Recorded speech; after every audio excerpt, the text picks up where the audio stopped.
我们也希望我们这一场是绝对不会露宿街头的。这演出即将开始，各位准备好了吗？夸一下这位老总。英俊潇洒。你会说瞎话？你见过这样放菜单的吗？我感觉那个下一秒就要放在我的胸前了，这样捶我。说几个人来的？说。我今天能来这儿录，多亏了长得像小鹿。足球场真的太大了，一个足球场到底有多大？相当于一个足球场。高铁上我旁边一对母子，孩子一直在吵，我坐在旁边不管不顾，就太像孩子爸爸了。我觉得高铁还有比较好玩的是那个乘务员，他就说话就特别小声。今天晚饭你需要吃吗？哦，我说不用了，谢谢，免费的哟。汤包跟你俩还谈心呢？跟汤包出去玩的事儿别怪我啊。哦，没事没事，你们好好过吧。什么好？闲鱼便宜，闲鱼集市更便宜。本节目由闲鱼独家冠名播出，自适应喜临门呼呼任性税。本节目由喜临门呼呼联合赞助播出。本节目由长康100%纯粹、长康100%对味的长康纯芝麻油赞助播出。本节目由喜之郎果冻多点关心多点爱指定产品赞助播出。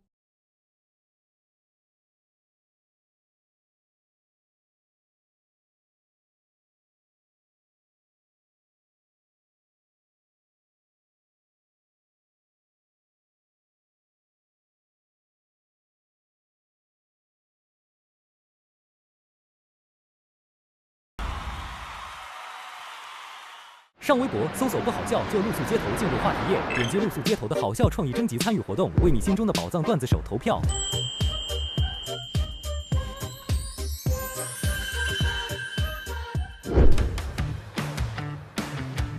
哥哥，你来了！我异父异母的妹妹，切特写。我今天来这个节目就是感受一下脱口秀。我很期待你这次来能够帮我们一下，因为我们脱口秀演员，我发现我们特别没有综艺感，就很影响他们在现场的发挥。其实综艺感这个事儿没有的话，它就是没有。啊，好，那就拜拜。好。但是我还是可以稍微看看他们有没有综艺感。好，测试一下他们。我们先进。好，已经迫不及待了。让我们来欢迎小鹿和他的双胞胎哥哥登场。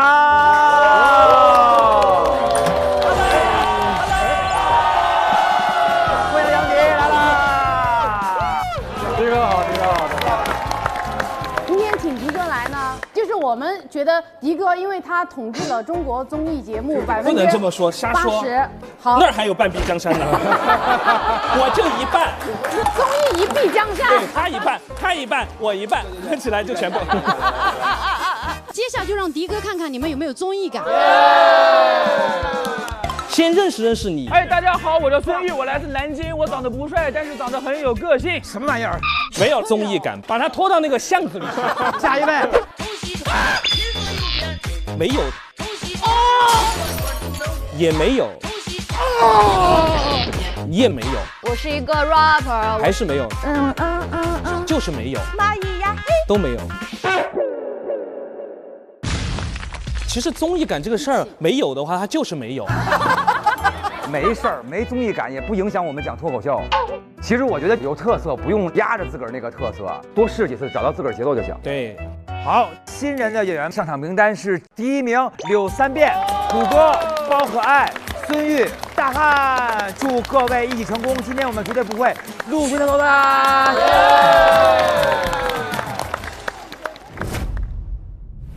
来现场准备，已经受不了了，是不是？必须得开始跳舞了。舞蹈我还是不会，真的唱不像，我连腿都对不上。我们俩一上去就要开始跳吗？一上去就跳，我有点紧张，因为我其实没录过脱口秀节目。你肯定没问题。让我们有请最犀利的主理人翟佳宁。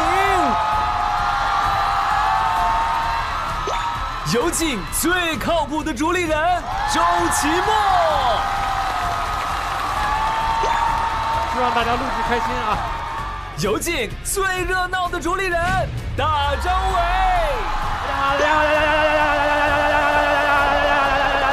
玩的开心呐！来啦！有请迪哥小鹿带来开场秀表演。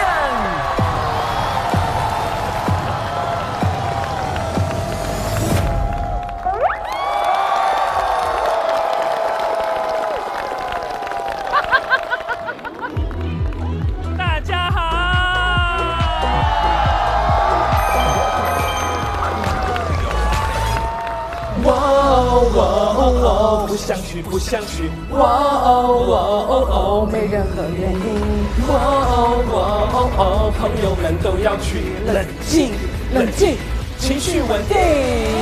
去不去真的别在意，勇敢拒绝很了不起。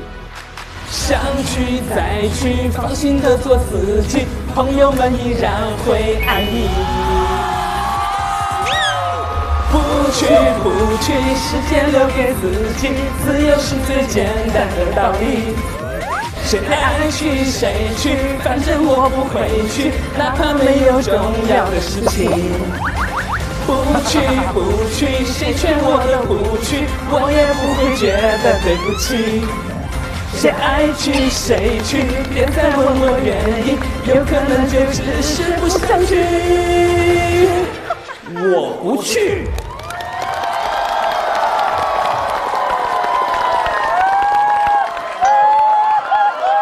好棒，小鹿真的很棒。小鹿这段表演已经要罚款了，真的。又用的是刘维的原声，然后舞蹈也跳成这个样子，我用余光都怕它影响我。没事没事，结束了结束了。哥哥，很少见，真的很惊喜，很少见过这种手语类的舞蹈。为什么要一上来唱不去这个歌啊？因为大家现在都有些社交方面的问题嘛，可能有些无效社交不想参加，这个时候你不方便拒绝的时候，直接就放这首歌不去。其实这首歌也可以用在那种比较浪漫的环境里头。有人求婚说：“你可以娶我吗？”不去不去，谁见我都不去。哎，我们知道杨迪跟小鹿啊是兄妹，网上老这么说，我觉得哪儿像，一点都不像。就是我最早参加一个辩论节目的时候，突然有很多弹幕说哇，这个人好像杨迪，好像杨迪，好像杨迪。我当时还心情开始还不认识很复杂，就已经尝试到成名的苦了。那时候就。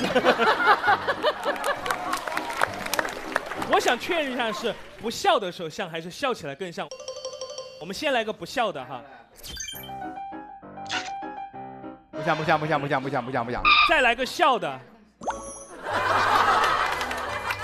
牙很像，牙很像吗？我的烤瓷牙好一些吧？我的假牙更白。我们还有更像的。对，你们俩太像了。咱们拿个缸来给他们养缸里，好不好？行嘞，我们杨迪本身也是品鉴这个幽默呀、好笑的大师啊，今天来就玩得开心啦！好，谢谢。那么各位亲爱的观众朋友们，请你们看，你们手中有这样一个卡片，对不对？所有演出结束后，根据您自个儿的感受进行打分。在单场评分4星以上，评分达到70%以上的，我们就能解锁优酷平台提供的各种奖励。相反，没有达到70%，就要准备露宿街头。10场演出之后，总好评达到70%以上，就能够解锁2026全年的大麦全国巡演。好嘞。那么今天呢，其实给各位一个惊喜，因为大家平时特别喜欢杨迪，看过杨迪很多可爱的表演，但是从来没有看过杨迪演脱口秀，对不对？真的，说实话我都紧张。杨迪要演脱口秀了，哇！那么下面就要有请到的就是二狗来演出，二狗。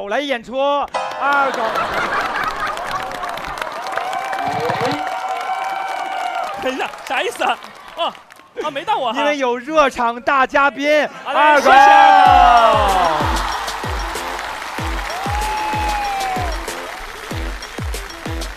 OK， 我今天是助演嘉宾，然后也是开场嘉宾，希望各位能够开心。还记得口号吗？我们来喊一遍好不好？来，众所周知，我们一直班的第一排是。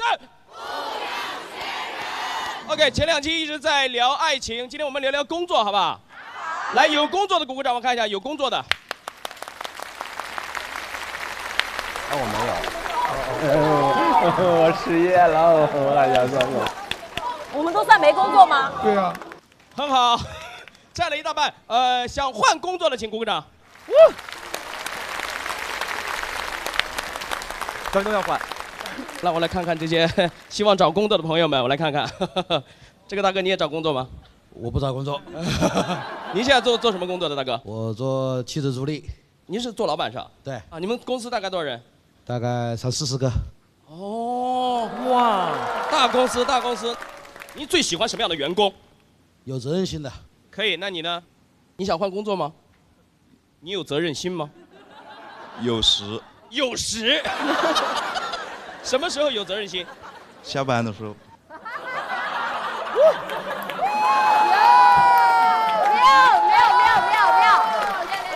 老板喜欢这种下了班还有责任心的员工吗？不喜欢。你那边大概员工薪资能大概说一下吗？有责任心的大概薪资多少？7-8千吧。7-8千，很好了。那问一下中间，这位小哥哥你好，看起来非常的年轻，怎么称呼你呢？小杰。小杰，叫你卢卡斯好吗？卢卡斯这个名字听起来会有一点责任心，知道吗？卢卡斯是什么职业？学生。您现在学的什么专业？经济学。经济学。如果现在有一家公司提供你实习的机会，你会愿意吗？可以，我很有潜力。老板你好，哎你好，你有什么问题想问吗？如果你现在新招员工的话。什么驾照？好，什么驾照？我还没开驾照呢。他没有。没有驾照。没有驾照。你还有潜力？你有个屁潜力！这个租车行没有销售环节吗？纯就是开呀，只招司机。销售在我手上。销售在你手上，你还管控油水最多的一个部门。那如果是这个男生和那个有潜力股的那个年轻的那个小伙子，你更期望是哪一个来当你的员工？有潜力吧？为什么？有潜力了。谜底就在谜面上。掌声送给这个大哥。特别好，这边来互动一下。这边有想找工作的吗？随便问，来，男生女生都可以。这个嗨，你好，哎，帅哥，有点内向。对。平时性格就是很内向。对。平时。我可以叫你中分哥吗？中分哥好像已经有人有。那叫偏分哥。您之前有工作过吗？有。什么职业？程序员。程序员非常好。现在还在工作中？没有。现在是求职的状态。对。非常好。那你会开车不喽？会呀，会。你说说你的优点，来说3个，开始。我会拍马屁。哎呦，过来，来。哎呦，看出他非常的内向。薪资的涨幅远远取决于就是情绪价值的提供，请用具体的词夸一下这位老总。开始。英俊潇洒。你会说瞎话。大哥，给他一个机会，问他一个什么问题，随便问，看他的反应程度。来，随便问。把发型换一下。他的意思，把你的中分换一下。如果在你的甲方那边出现，就是你的上司让你换发型、改变造型，你是 OK 的吗？那不行。很好。内向，但是有骨气。怎么处理呢？他说你就要换，你这个发型就是不喜欢。那我觉得老板的发型其实好像也……哎，别骂老板！你不。有潜力，兄弟。那大哥，回头让他加你一个联系方式。OK。来，掌声。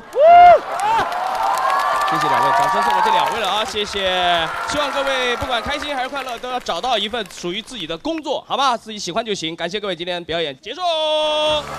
谢谢二狗。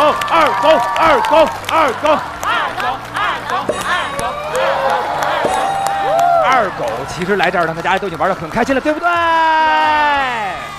节目现在结束行不行啊？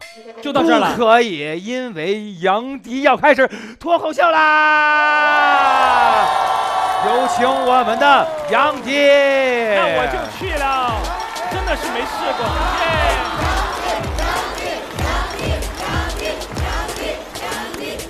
大家好，我是杨迪，真的有点紧张，因为日常大家看到我的时候，总觉得我肯定讲过脱口秀，对不对？从来没讲过。之前那些都是分享一些我自己的一些故事，而且实际上我认为自己没有达到脱口秀的内核，因为不是我自己说的，是著名脱口秀演员庞博说的。但是如果真的要讲我跟脱口秀有什么关系的话，小鹿，脱口秀大女主。哎呦，我跟小鹿现在已经亲到什么地步了？我跟她老公汤包单独在香港玩过，2个人还去坐了摩天轮。这个事儿你知道吧？这个你不知道吗？他没把照片发给你吗？那天晚上我跟她老公在兰桂坊玩到凌晨4点多。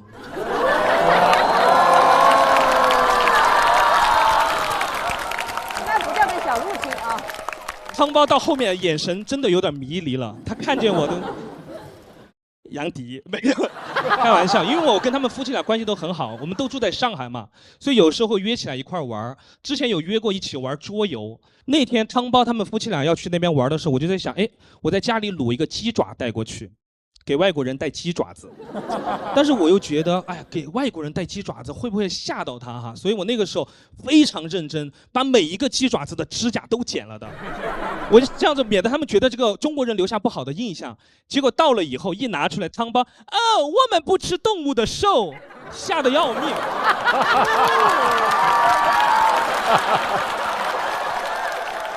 我真的只是单纯想要分享一些美食给大家，因为我对吃的东西非常有研究。这么说吧，我的食商很高，但是我就经常被一些不太会吃东西的朋友搞得非常无语。因为我有个朋友就这样子的，就非常不会点菜。比如说有家餐厅，名字都已经写在那儿了，你就知道应该点什么了。牛腩王，点什么？点牛腩嘛，对吧？我们一行几个人，每个人都点的是招牌牛腩捞面。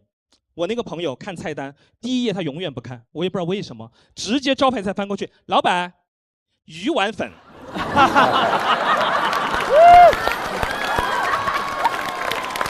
OK， 确实那个鱼丸粉味道也非常一般哈。吃完之后，当天晚上的一个宵夜，我们吃了一个甜品，芝麻糊专家。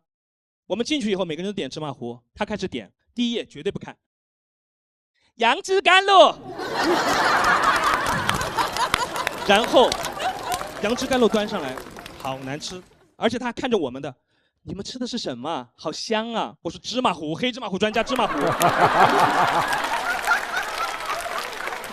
其实每个人喜欢吃什么东西都可以，但是我会觉得，既然已经来到这家店，牛腩王、芝麻糊专家，是不是要吃这家店最好吃的东西？这样才不虚此行嘛。所以我呢，就是非常爱吃东西，所以每家店、每顿饭对我来说也非常重要。所以我选餐厅就是有自己的独门绝招。大家选餐厅可能都是看好评，对不对？我不看，我看差评，一定要看差评，因为好评可能是大家就是刷出来的，但是那个差评大概率都是人写的。比如说一家餐厅哈，他写上菜太慢了，哎，这么慢你还在这儿等，好吃，应该是好吃的。再看评论，分量太少了，是不是吃完了？物以稀为贵，绝对好吃。老吃家，老吃家。所以大家看这些评论，他写来写去都不会写这家东西不好吃，因为他没有办法昧着良心写它不好吃，因为真的好吃。大家一定要学我，就看那个差评，包括那种服务态度太差了，这个大概率也是好吃的，因为就是因为他们家东西好吃，他才有底气态度差，是吧？但是哈。态度也不能太差了，马上都想哭了。有一次我有个朋友推荐我一家粥底火锅，说特别特别好吃，但我朋友打电话说他可能要晚到一会儿，让我们几个先过去吃，我就去了啊。当时还没有到饭点，所以说位置比较空，就选一个比较偏僻的位置坐在这儿。刚坐下，招呼我们那个大哥，不要坐那里了，太远了，我上菜很麻烦的。好拽。真的态度好差，但是因为这是朋友找的餐厅，我没来得及看评论。但凡我提前看了评论，知道他态度这么差，我还有个心理准备。上来就这样干，给我干懵了。但是呢，朋友还没来，他找的餐厅，我肯定要等朋友来嘛。没办法，大哥让我坐哪儿，我就坐哪儿了。我刚坐下去，我们所有人全部弹起来了。为什么？吓的。他那个菜单，胶皮菜单，说吃什么？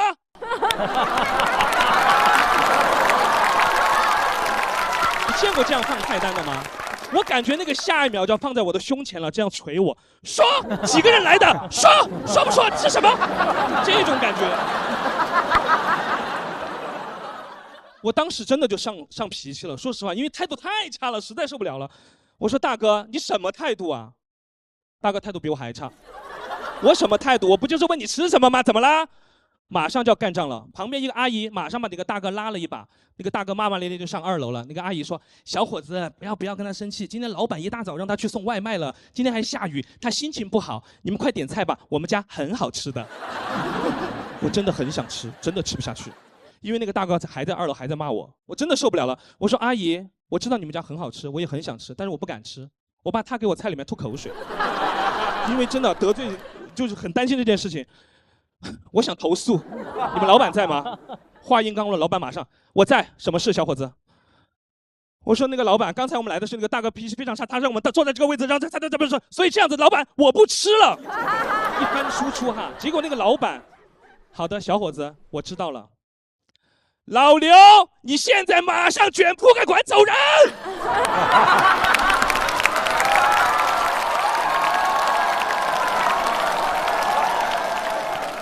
老板比我还猛，我吓疯了，我真的吓疯了。你们知道我当时怎么做的吗？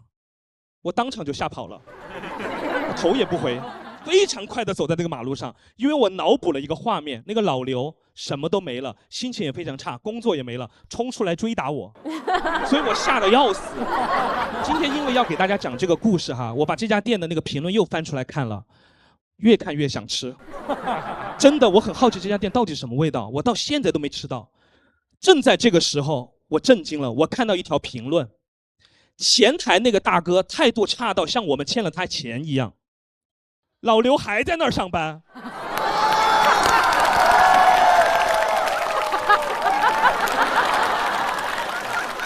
不是说老刘卷铺盖走人了吗？等于说每天都要演这场戏，是不是？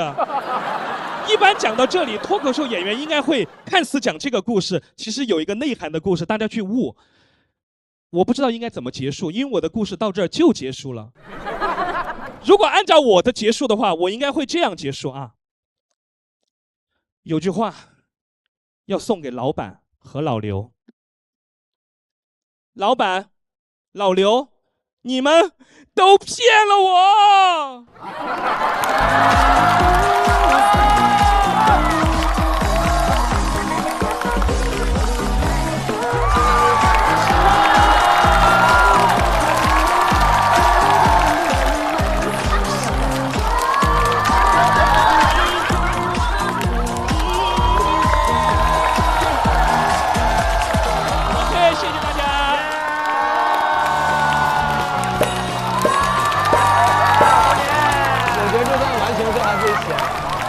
太牛了，他们没有找编剧。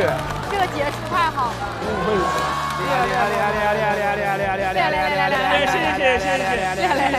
不容易，不容易。哇塞，刚才这一段火星情报局真不错，加长版火星情报局有什么感觉不一样的啊？因为之前确实在火星情报局也分享了很多自个儿的故事哈。但是我们讲故事的时候，其实中间可能有一些插画什么的，一来一回，然后互动啊什么的。对，第一次这么急切的希望有人跟我互动，发现没有，赶紧继续往下讲。刚才这一段特别像你说完之后，刘维接着跳舞，就是就是这个节目的流程，就怕打不住底，赶紧来段依赖摇。脱口秀就是大家都是哈，就是说自个儿生活中那点事儿。对，而且杨迪老师在台上那种游刃有余的劲儿，感觉很多演员真是很难比拟。哎，我也在调整，在适应。还好我跟小鹿长得像，学了点他的经验。什么？但跟汤包出去玩的事儿，别怪我啊。哦，没事没事，你们好好过吧。什么？哎，汤包中文怎么样啊？中文还行吗？哎，我发现汤包跟你俩还谈心呢。啊，聊了很多有的对，没的。他跟我讲，因为一般迪哥日常生活当中也非常的综艺，他一直在逗大家笑。后来汤包又跟我讲，哎，迪哥很认真的跟我聊了很久的天。我说很有可能，因为我跟他待的时间实在是太长了，所有的笑话都讲干了，只能谈心了。那个游天轮啊，实在是大的那种，是吧？我没有想到那个摩天轮50分钟。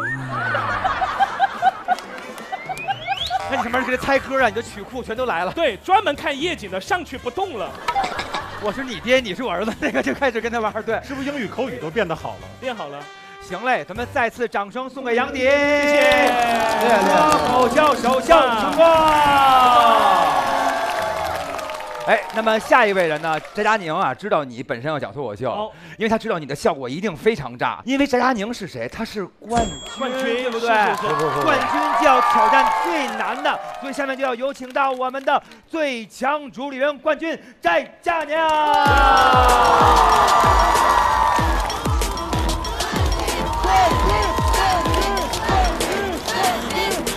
哎，感谢，哎，谢谢，哎呦，别提冠军了，真的，谢谢，啊，行，谢谢，咱们今天聊点这个没有什么特色的家长里短啊，聊点干净的生活观察段子，哎，给各位讲讲，朋友们，你们平时家里头有没有用那种智能家居的？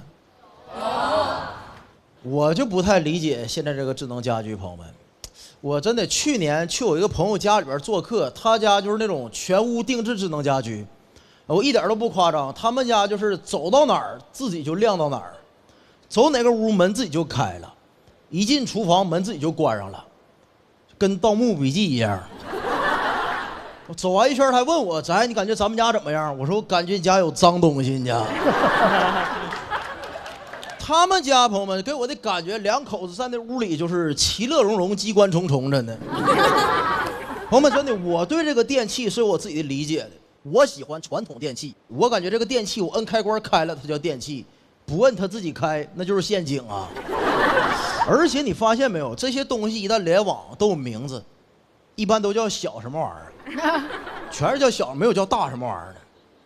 他家的晾衣架叫小晾。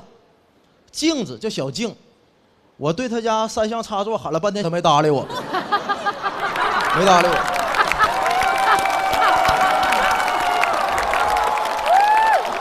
完了，其他的就一律归那个小爱同学管了。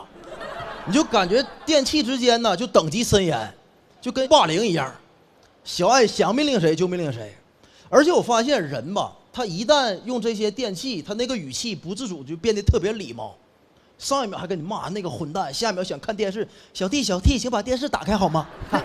下一秒小优请开空调，什么感觉？就东西全是他花钱买的，我感觉他搁他家里说的不算，而且那东西十分灵敏，不注意就触发了。我在他家刷着短视频，好好的凤凰传奇，是谁在唱歌？旁边来一句：“哎，我在。”就是。稍不注意就会惊动某一位家用电器。给各位介绍俩，哎，你们用过智能垃圾桶没有？没有。无所谓了啊，咱们就叫它小垃圾吧，好吧？小垃圾很有意思，就是一个垃圾桶一扫它就自动翻盖了。我能理解人懒嘛，但我不明白为什么它加了300多块钱，多了一个功能叫臭氧发生器。我说臭氧发生器有什么用？他说关上盖以后能给里边的垃圾杀菌，这就触及到我盲区了。我说啥意思？一会儿咱还要用是怎么的？就给垃圾个改过自新的机会。真的300多块钱就一个臭氧发生器，我买那2手的冰箱才200多块钱，都没有杀菌的功能。我当时都恍惚了，想买点菜放他家垃圾桶里存着的呢。但是朋友们，我建议啊，如果你家养狗，咱就买一个智能垃圾桶。他家那狗特别喜欢这垃圾桶，狗一到那垃圾桶面前，垃圾桶就翻盖儿，特别方便那个狗吃垃圾呀。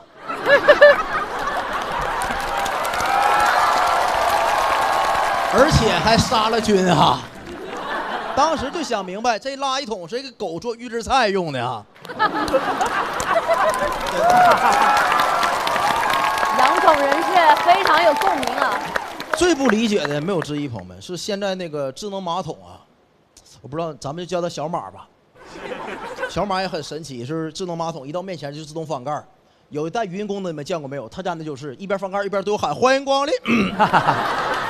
当时吓得就差点憋回去了。而且你发现没？现在马桶翻盖之后，池底下有灯泡会发光啊，会发光。朋友们相信我，我活了31年。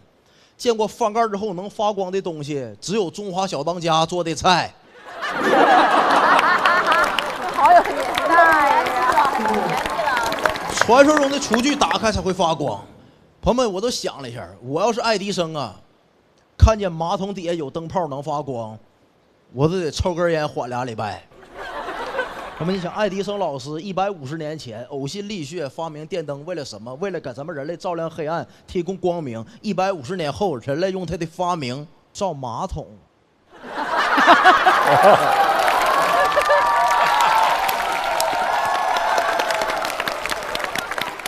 真的，我都想过，有一事儿很神奇，朋友们，抽水马桶是1775年发明的，爱迪生是1879年发明的电灯泡。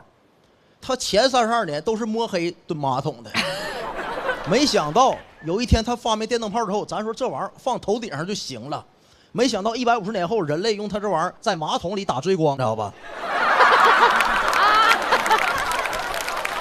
朋友们，你知道这智能马桶啊，它不了解我的需求。我感觉朋友们，真正智能应该是那种能自动适应你各种状态的东西，对，就像喜临门。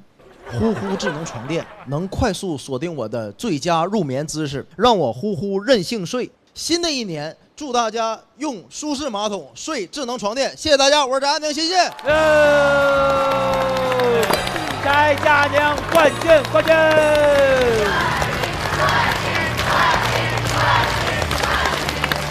啊，厉害厉害厉害啊！行嘞，哎，这个叫什么智能家电这事儿，各位肯定也都碰见过一些事儿吧？非常感同身受。你们遇到过那种在上厕所的时候马桶盖要盖过来了吗？这我是不是太轻了？他感觉不到我的存在，直接夹在那儿。我感觉那个看着看着手机，有人拍我背，然后就感觉哇塞，那个好温暖呀啊！我家那个智能马桶就不是像你们说的那个盖子经常盖起来，它是经常抬起来。就是它那个底下那个感应特别灵敏，我有时候一进厕所一推开门，只是想去洗个手，它立刻就开起来，就感受到你，就感觉像是那种大户人家的仆人一样，就特别卑微。哟，少爷您来了，我说走啊，哎，然后我出去忘了个东西，回来一宿，哎，少爷您来了，我说走。我之前有去一个朋友家住，他们家就全屋都是用那个智能控制的，是那个灯得拍手那种是吧？灯它不是控制，它用声音。然后我晚上睡觉，声控灯。哎，对，就我晚上在睡觉了，我已经快半睡着了，我说关灯，然后不行，就是你的发音不标准，不行，你得这样站起来。关灯，共鸣。哎，一般不都是那种关灯的？我看人都是拍一下开，拍2下关。啊 ，Nobody but you，爸爸关了就是这样，还得跳支舞吧。有些时候有声音也挺吓人。应该是长沙那个高铁站，它那个马桶是那种特别豪华的，它已经不叫做马桶，它叫做肠道水疗仪。它其实就是马桶，但是你一坐下去，它就好。喷头已伸出，请对准，它会喊出来。它是2个房间，旁边有隔间。他说：“好的，喷头已使用完毕，您可以愉快的使用了。”喊出来，我就感觉隔壁听完这段语音以后，就要听你是不是愉快的上厕所了。你误会了，这个话就是隔壁在喊，真的假的？神经病！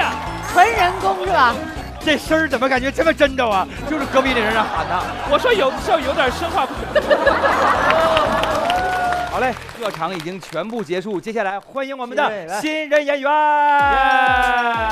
掌声有请经常坐高铁出差的刘三变。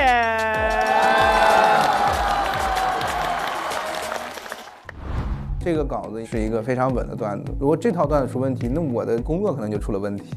我希望拿出比较好的作品在咱们这个舞台上，我也希望用它来给我们这场演出开一个好头。掌声有请经常坐高铁出差的刘三变。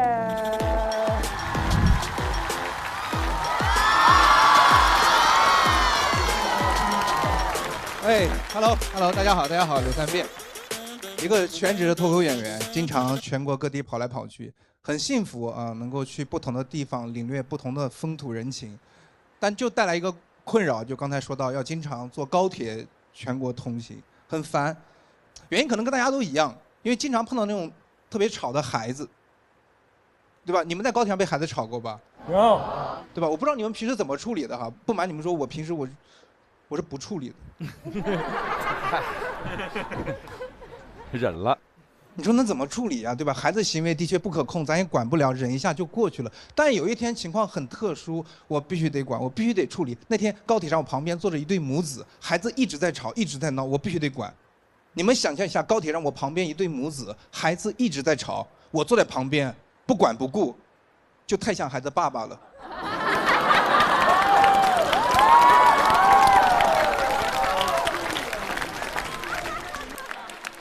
我说你管一下呀！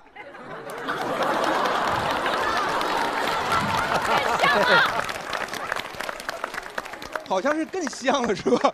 我说你快管一下你的孩子，多烦，吵到我们。他说我管了，我什么办法我都用了。我说，真的什么办法都用了吗？你最简单你都没用，你打他呀！他说我打他，他不就哭了吗？我说他现在在干什么？你告诉我他在干什么呀？他现在哭，我们所有人都烦躁。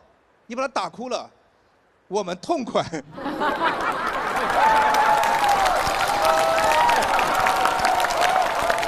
孩子自己笑得也很开心。开个玩笑，孩子还是不要打。高铁上只有熊孩子，没有乖孩子，也有乖孩子，但我们都忽略乖孩子，没有人夸乖孩子，对吧？我觉得吐槽熊孩这种行为这么频繁，是因为在网上发生的是一群对孩子缺乏耐心的人，对吧？你想想，如果是我妈那样一个60岁特别喜欢孩子们，他们会吐槽？不会吐槽，他会夸的，说你看这孩子一路蹦蹦跳跳，对吧？又吵又闹，多可爱，这就是活力。你看旁边这个年轻人一脸死相。有的人20岁就死了，到80岁才埋葬。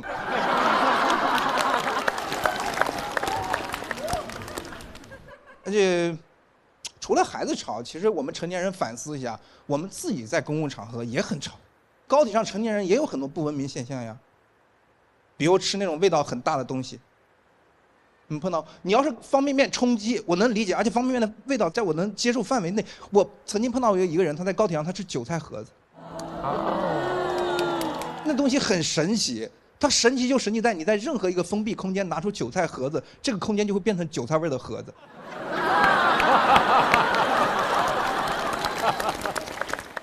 当然，我对韭菜盒子没有任何成见，我也喜欢吃韭菜盒子，韭菜盒子好吃，好吃难闻。所以我觉得你在高铁上你想吃韭菜盒子，那你就得多带一点，给我们每个人都分一个。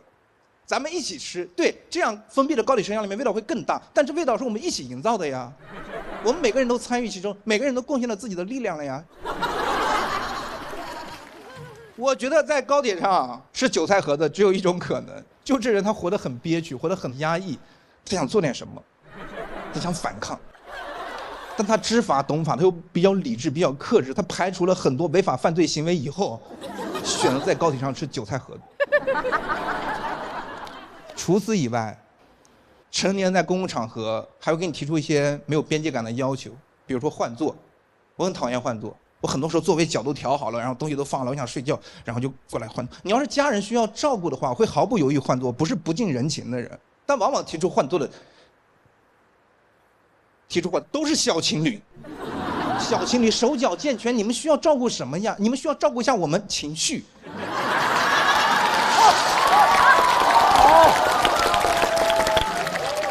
而且手拉手过来，手拉手，我知道你俩相爱，但相爱就一定要在一起吗？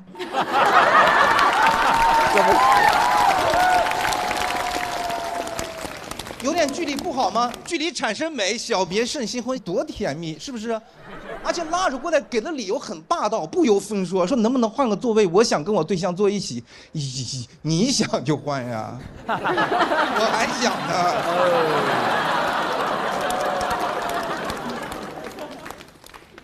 而且你不能就说你想，我觉得你总得给我个真诚的理由，对吧？你心里想什么我知道，把心里话说出来。你就拉着过来说能不能换个座位？我想跟我对象坐一起，因为我路上我想亲他。我会换的，真诚是必杀技，我会换的，我会换的。但换完之后我就会监督了。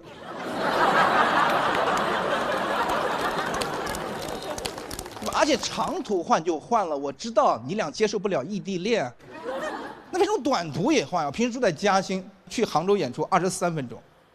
23分钟也要换座位吗？朋友，23分钟也没有分开过吗？你两口都没有分开23，你两口干将莫邪呀？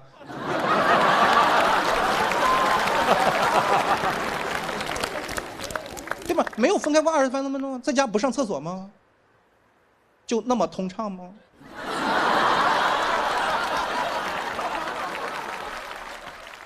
当然台上那么吐槽啊，现实中会给人换的，现实中会给人换，因为我不是那种不近人情的人，是吧？我愿意成全别人，但我愿意成全不代表所有座位都能换。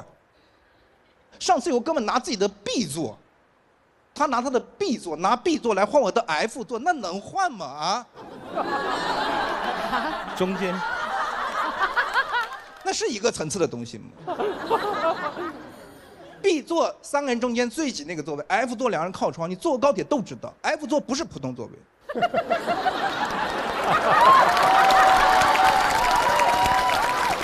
F 座最舒服了，我觉得 F 座是咱们老百姓自己的1等座。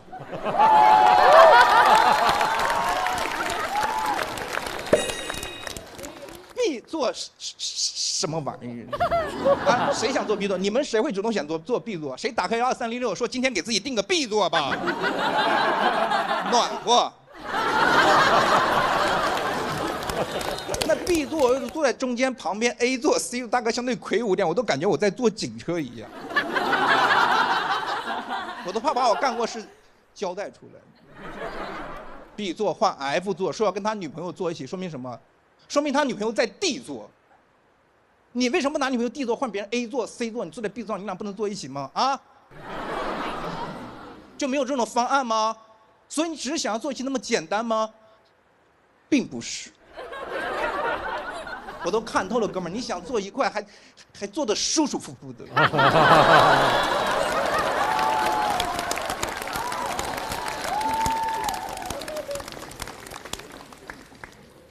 B 座不能换 F 座，往心里去了。B 座不能换 F 座，这是原则。我个人觉得这个得写进法律里头。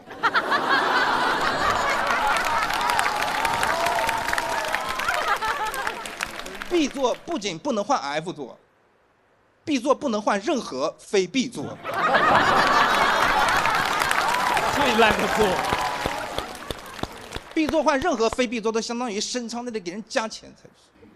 不过我那天，我最后还给他俩免费升舱了，因为我不是那种，对吧？我说了，我怕扫别人兴，人家都提出要求了。还有一方面更重要，就是我怕我坐在 F 座，我路上想上厕所 ，D 座不让我出去。完了我就坐在 B 座上，我旁边 A 座、C 座大哥，非常的魁梧。我坐在 B 上越坐越难受。越做越憋屈，我越做越压抑，我想做点什么。我拿出了韭菜盒子。谢谢大家，3遍。哎，这个真好哎，他段子好好。他是纯那种京剧，很适合线上。谢谢刘3遍，恭喜爆掉了！谢谢刘3遍。柳3遍这一段，大家听着好过瘾啊！观众鼓掌鼓的那太多了。哎呀，笑多了是不是？我有那么多事儿啊！不是真的，就是以前这个段子没有这么多掌声的。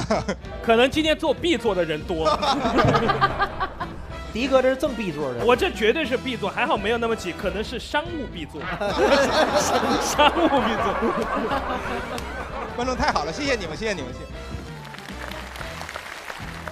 哎，太棒了！今天这个就是又好笑又过瘾，然后又感觉特别的，帮你说话，然后嘴替的感觉，有共鸣。因为这种段子，它可能是我情绪也比较大，大家可能生活中也碰到过这种事情，是吧？我见到过，我之前有一次在一个咖啡馆，我正常点了一杯咖啡嘛，然后坐在那工作一会儿，突然我旁边出现一个人，他真的就是拎着一个韭菜盒子进来，坐在那儿，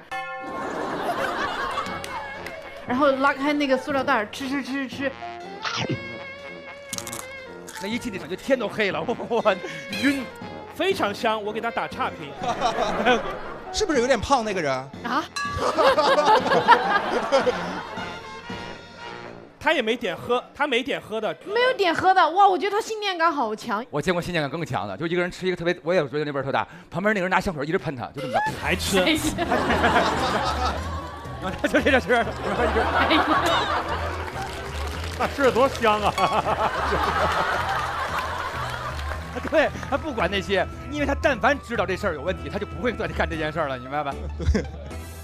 我觉得高铁还有比较好玩是那个乘务员，有的时候我们可能在那儿听着歌什么，他们就怕打扰你，他就说话就特别小声，但他越小声在你耳边一说话，你会吓得要死。我经常被他们吓得尖叫，然后叫完以后，他说啊，杨先生不好意思，那个今天晚饭你需要吃吗？哦，我说不用了，谢谢，免费的哟。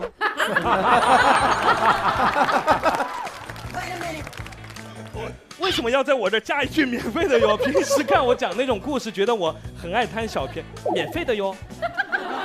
我当场就说啊，来一份，免费。我说也不吃，也不吃。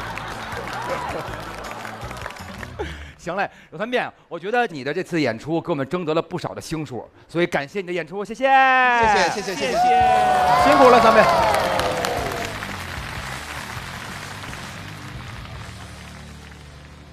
哇，他就是很会写段子，他能抓住特别细小的点，然后不断的往上翻番儿，细腻的情绪，怪诞的角度，又让你共情。我觉得这个是他很厉害的一个点。他是故意的嘛，就是故意给同行秀肌肉。你看看你们讲过那些，不能再讲了吧？我给你们示范一下，这个话题还能再讲，还能再找新的角度。哎，我真是很佩服他。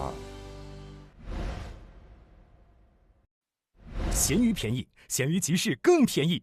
本节目由闲鱼独家冠名播出，自适应喜临门呼呼任性睡。本节目由喜临门呼呼联合赞助播出。本节目由长康100%纯粹、长康100%对味的长康纯芝麻油赞助播出。好的，下面让我们掌声有请来自山东的朋友。今天我讲段子的目的不是为了真的说多炸场，就是我想把这个段子有一个最好的表演状态。上台前我尽可能的让自己放松。这样才能在台上讲出节奏和梗。有请我们的土哥。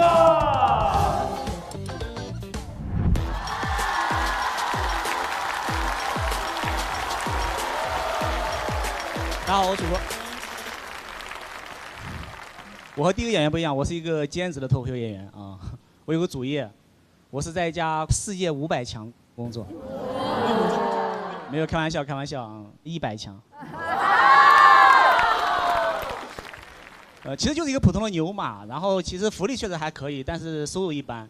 我现在在青岛生活嘛，然后养2个孩子，生活压力还挺大的。前段时间青岛下大雨嘛，我一个朋友约我吃饭，为了节省15块钱的打车费，我冒雨骑车5公里过去。就到了这都很不理解，你如果冻感冒了，没有钱不是更多？就他哪里知道？我虽然银行卡没有钱，但医保卡有，所以我媳妇儿对我特别放心，她相信我不可能出轨的，因为我如果带女生出去购物都不能去商场，我只能去药店，就我只有在药店才能装成有钱人的样子，我这一排都给我包起来，服务员得惊呆了，大哥，你是有什么大病吧？为了能够多挣点钱嘛，现在除了工作之余，我还在兼职开顺风车啊。上次我陪客户吃饭，喝多了，回家的时候也接了个顺风车。乘客上车很生气啊，我明明选的是独享，你怎么还拉了别人啊？我说你别误会，开车的那是代驾。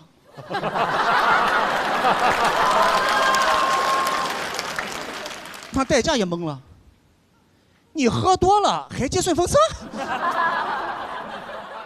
那我也很无奈啊，因为代驾实在太贵了，我哪怕接个顺风车，我挣的钱都不够代驾的一半，所以我就问那个乘客：“你会开车吗？”他说会。我说师傅，你下去吧。那乘客都看傻了。你等等，我也喝酒了呀。要不我叫我代驾吧。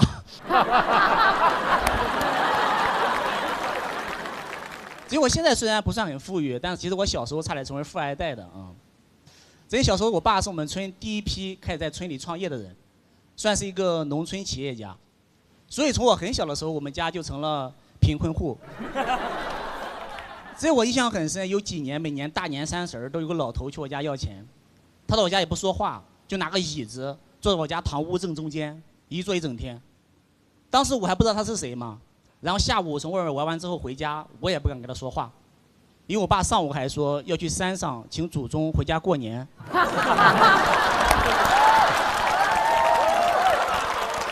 我以为请回来了。后来我实在受不了了，我就问我妈，我说你能看见吗？我妈说来要钱的，我说那就给他烧点呗。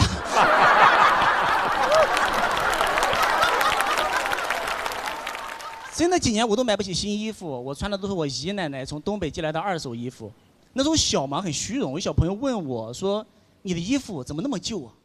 我就很紧张，我说这个衣服是新的，但东北太远了，寄过来就旧了。他一脸的疑惑：“你的衣服是邮递员从东北给你穿回来的吗？”所以我是小学5年级的暑假，我姨奶奶第一次带她孙子去山东，我和她孙子一块玩，真的特别的自卑，因为那个孙子啊，他一直给我炫耀，看新衣服，哎，你怎么穿我衣服啊？我那时候就特别受挫，特别受打击，我那个时候就暗暗的发誓，我想，你牛什么牛？你等着，你那个衣服早晚也是我的。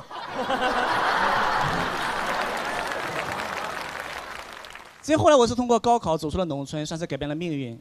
其实我真的想过，如果不是因为高考走出了农村，我可能都娶不到媳妇儿的。因为那个时候在农村，你如果想娶媳妇儿，你如果只有帅这一个优点是不够的。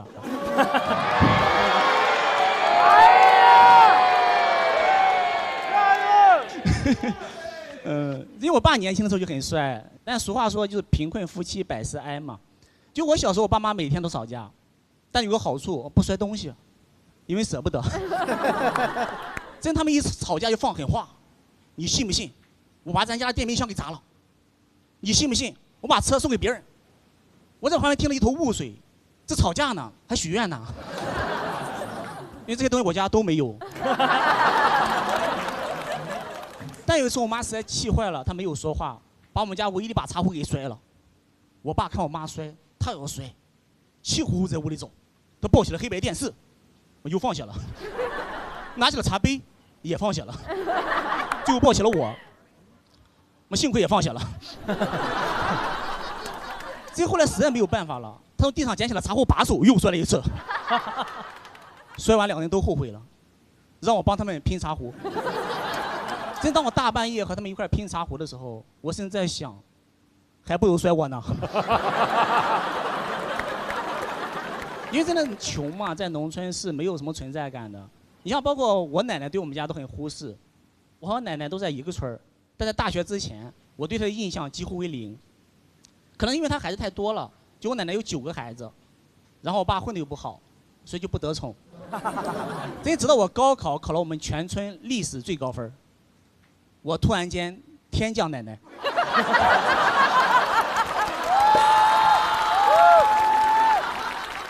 真当时全村的人都在讨论说，老楚家有个孩子考上了山东大学。我奶奶喜欢凑热闹，把头探进去，一脸羡慕。这要是我孙子就好了。不过现在他确实对我好很多了。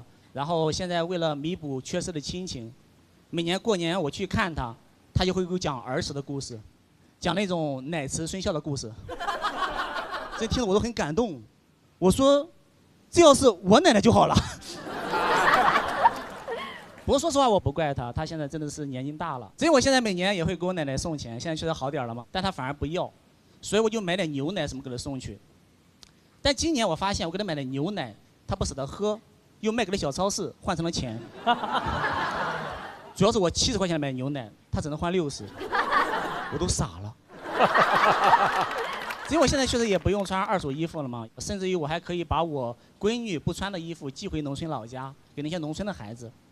有时候也会收到他们的反馈，虽然只有1句话，但对我的触动很大。他给我发消息说：“都什么年代了，谁还穿旧衣服啊？”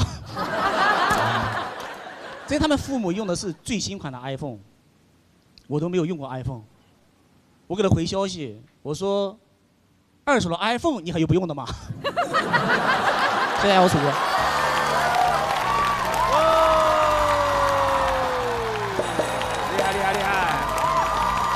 谢谢。很好听，就是娓娓道来，然后突然中间有夹杂一个笑点，非常让人有听得下去的欲望。谢谢。口音也不出戏，很棒。刚才说这个小时候家里特别这个经济稍微差一点的时候，都会经历一都会稍微有一点。但是小时候我觉得好像没有特别觉得家家户户都是那个样子的。对对对。因为我每年过春节的时候都会去奶奶家。我们奶奶家条件也非常非常的差，而且我们住的那个山太高了嘛，水压特别低，也来不了水，水龙头长期开着。哦。突然来水以后，全家都要金风送喜来，紫金怀。真的就很缺水那种状态。我奶奶家到什么地步？因为我还有个妹妹，爸爸妈妈、妹妹还有我们4个人睡一张床。啊？怎么睡？落着睡吗？就这边睡啊？爸爸最下面嘛？什么？不要落着睡，床还是正常的，不是一家4口睡一个单人床。而且农村那个被子，不知道为什么它里面塞了什么东西，好像是玉米粒，特别重，泰山压顶一样。我有的时候我说，妈妈妹妹，我想侧个身，1、2、3，全家要举个重的。你们家盖石头啊？特别重，哎呦，气儿大一点，再一下来肩膀折了。重到什么地步哈？你早上醒了，你起不来，得等全家醒了，全家一起起床，1、2、3。好嘞，感谢我们楚哥，希望越来越好，谢谢您。谢谢大家，谢谢大家，谢谢。楚哥他是让你有会心一笑的感觉，比如说什么天降奶奶啊这些，他就会把一些现实的事情，但是用一种调侃的口吻给讲出来。我对他的讲的这些段子还是非常有记忆点的。闲鱼便宜，闲鱼集市更便宜。本节目由闲鱼独家冠名播出，自适应喜临门呼呼任性睡。本节目由喜临门呼呼联合赞助播出。那么接下来这位朋友我超级喜欢，我觉得你肯定能打5星，是不是？那感受一下。那么有请到的就是我们的包可爱。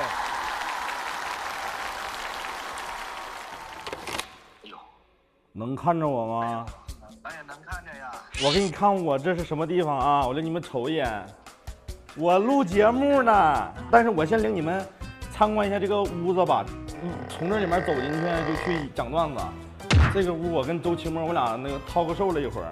这边你看，这赞助商看着了吗？这有赞助商，看我们的节目的名字了吗？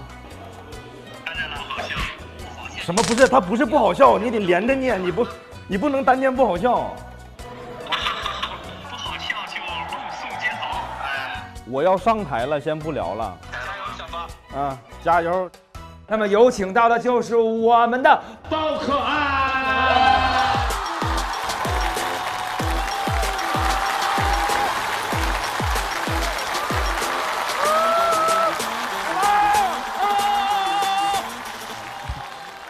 可爱吗？可爱。你们好，我是今天的第3个演员，叫包可爱，欢迎你们来到我们的演员现场，欢迎朋友们。给大家做一个自我介绍，我是一个内蒙人，蒙古族啊。其实讲脱口秀对我来说有点难度啊，因为我以前的工作跟这种语言行业没什么关系啊。我以前是一名格斗运动员啊。这没什么。我以前是一名国家2级运动员。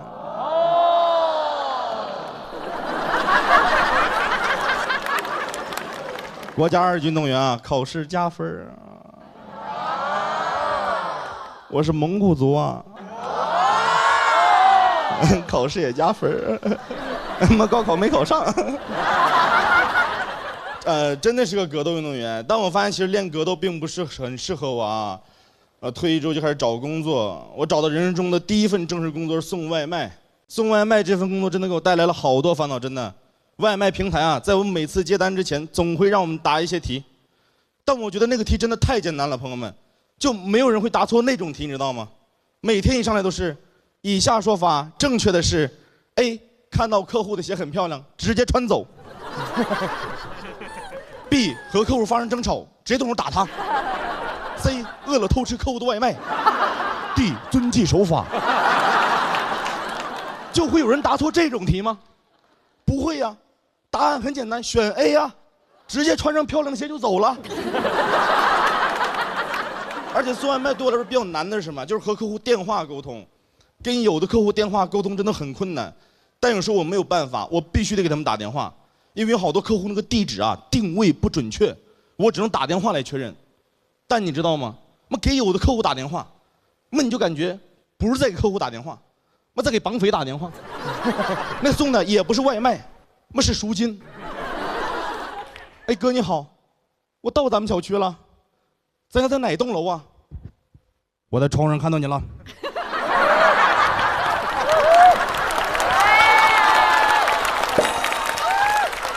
别动，转身。看到前面2单元了吗？我说看到了哥，走进去。我说进来了哥，再去3单元。我说有个3单元我也来到了哥，上9楼，把外面放那个鞋箱上。我说放到了哥，每次都让吓死我了，你知道吗？这不是我最害怕的，我最害怕的是晚上送外卖。晚上我一个人骑电动车走夜路真的很吓人。你别看我是大小伙子练过格斗，一点用没有。晚上我一个人在那个阴暗的树林里面骑着电动车，那骑着骑着后边人拍了我一下，那我也不敢动接着骑，你知道吗？那骑着骑着啪又拍了我一下，我回头一看，那是我箱子盖儿折过来了。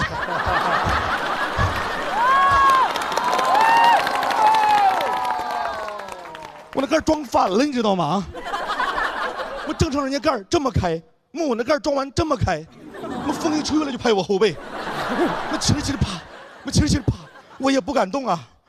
我老听别人说，那人肩膀上有3把火，那你一回头就灭一把。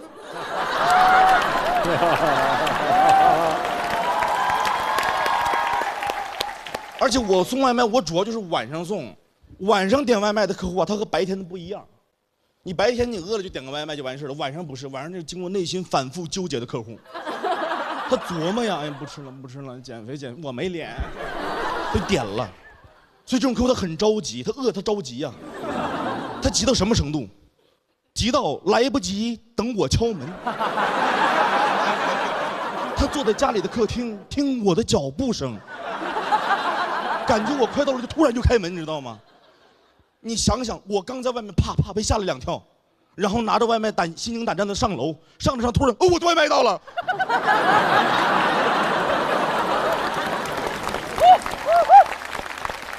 大家都点外卖，我现在我也点外卖，但是我更在意那种外卖的那个好评跟差评，因为我送外卖，我真的见过有很多外卖那个餐厅吧，它不卫生，真的，我有遇到过一次，有一个客户点了个炒面，我就在那儿等那个炒面。我就看那个厨师炒着炒着呀，那个面炒出来一半，然后他用手抓了回去。我当时特别难受。我送那个外卖的一路上，我都在想，我说如果我把这个事情告诉了我的客户，我很可能会因为这个不必要的麻烦呢，把这个工作弄丢了。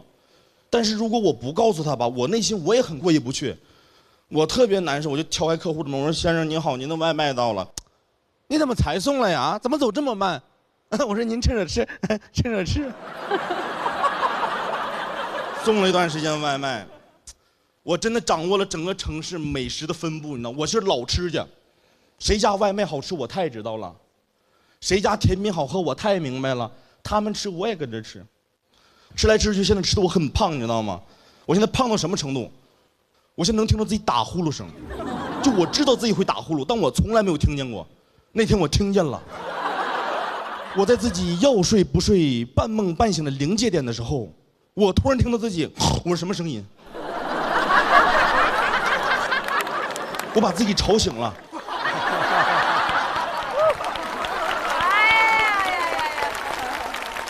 我挺害怕，我下载了一个睡眠监测软件，这个软件可以监测我整宿的睡眠质量。打开软件开始睡觉，第2天睡醒翻开软件一看，整宿的数据出来了，我整宿呼噜最高分贝77分贝。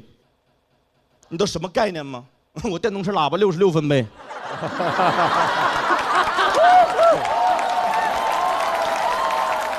我滴了一整宿喇叭，整宿发生憋气35次（括号短暂失去呼吸）。我说完了，这人不要没了吗？我说啊，赶紧减肥吧，办了一张健身卡去健身房减肥。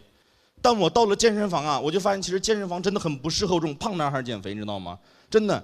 因为健身房那个地方没有胖子，你去健身房看，那个地方一个胖子没有，只有我一个人是胖子。我说怎么了？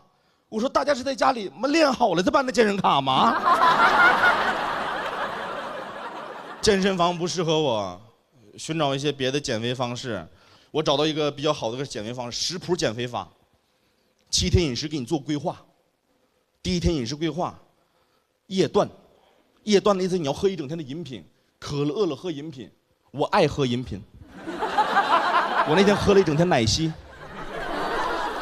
第二天水果自由，我爱吃水果。第二天我吃了一整天榴莲。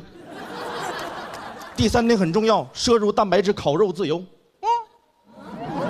我爱吃烤肉，我那天吃了一整天烤肉。第4天他让我吃蔬菜，我不爱吃蔬菜，我就换了个减肥法。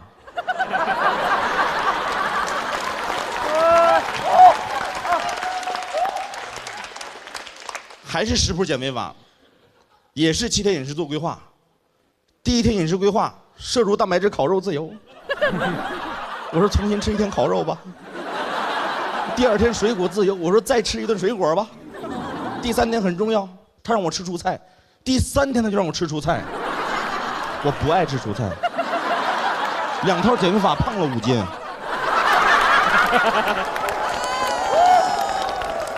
但我找到有一个比较好的减肥方式，不适合我，我可以推荐给你们，你们有就可以尝试一下舞蹈。舞蹈可燃脂了，我看着舞蹈那广告非常吸引我，什么1小时舞蹈燃烧600卡路里。我办了一张街舞的卡，到了舞蹈室。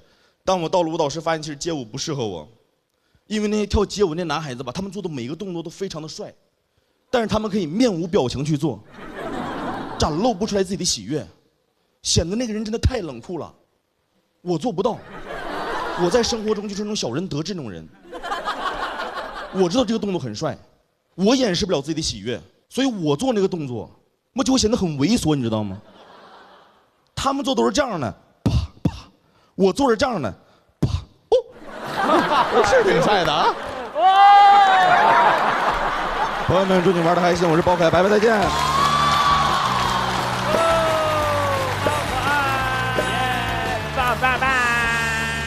怎么样？这个5星了吧？不这个错，真的不错，非常有观众缘那种感觉，可可爱爱的。我知道肥胖这件事有一个问题，就是很多时候我们只能把它当玩笑开，但是它其实对于肥胖本身来说，真的是个很大的问题。而且，但凡能有恒心减，他也就减了，因为这事真的很难。但是我们衷心的祝愿包可爱能够瘦下来，起码是不打呼噜了，对吧？对，谢谢包可爱，谢谢。我非常喜欢包可爱，我觉得包可爱无论去哪一档那个脱口秀节目都是能晋级的人。好嘞，下一位也是我们的新人演员，他来自南京俱乐部，他是一位老板，有请孙越。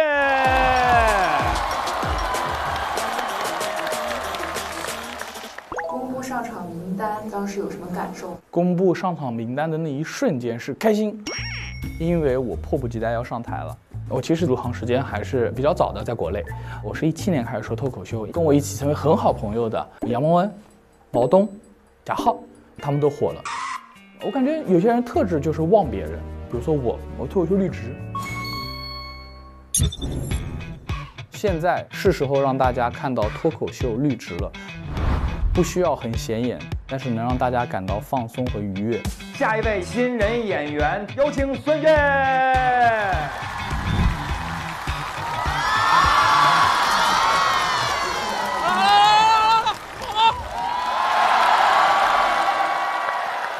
大家好，我叫孙玉，来自南京，给大家分享一个近2年来有可能是对我影响最大的一件事情吧。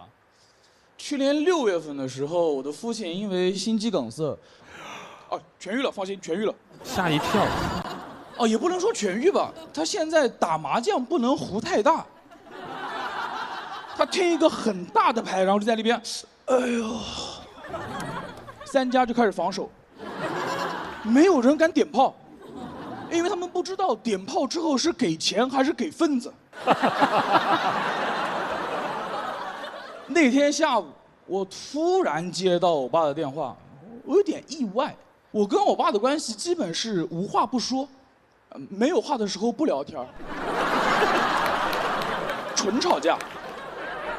我爸他特别反感我说脱口秀，他认为你们说脱口秀就是家丑外扬。我说那是原生家庭的创伤。他说你们哪有那么多原生家庭创伤？你知道吗？我为了维持这个家，我做了多少事？我突然回想他这么多年，没有。我老子无为而治。然后吵到激烈的时候，他就会丢下一句话说：“你们在舞台上说脱口秀就是小丑。”我就急了，我说：“那你生活中就是老登。”他说：“那我就不跟你一起生活，我回农村，回老家一个人住。”但是全家人劝说你年龄大了，身体又特别差，一个人回农村，但凡有任何意外，没有人能照顾到你，全家人都反对，只有我妈的态度不一样。我妈说什么一个人，她初恋还在那个村呢。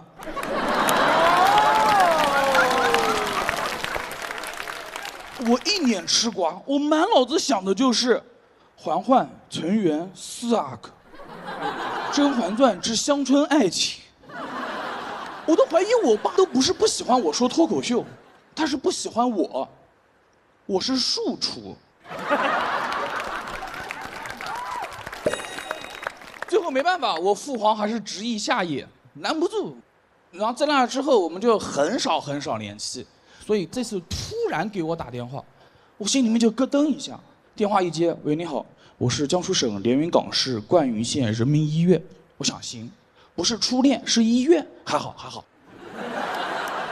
然后对面说：“你好，您的父亲现在心肌梗塞，需要立马手术。”他说：“作为家属，你要知道这个手术有一定风险，大约5%的死亡率。”朋友们，5%这个数字其实挺微妙的。我玩那种抽卡的游戏。5%啊，我知道大概率抽不到，无所谓，但是抽我爸，我感觉是100%。我说这么高的概率吗？医生，他说你放心，这个呢是个数学统计上的结果。我说那主任您呢？他说，1月份到6月份，一共126例，全部成功。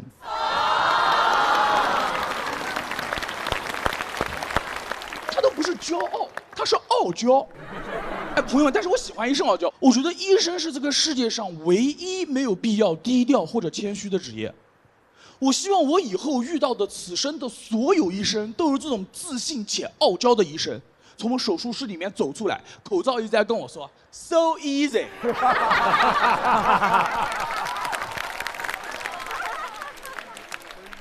简单。